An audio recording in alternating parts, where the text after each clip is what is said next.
$5,672 a square meter off the floor area for your average bathroom renovation in New Zealand.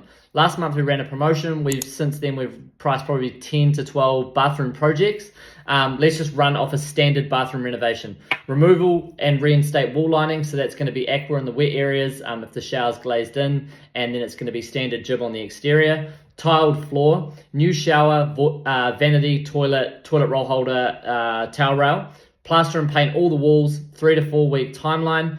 Bathroom labor, we estimate 60 to 80 hours at $65 an hourly rate. That's our average. Materials, we work off about $1,900. Sub-trades, $13,500. That includes plumbing disconnection, plumbing reconnection, electrical, tiler, waterproofing, and a glass door. The size was 2.2 by 2.1, coming out at $26,208 plus GST, giving you an average square meter rate of $5,672. Boom.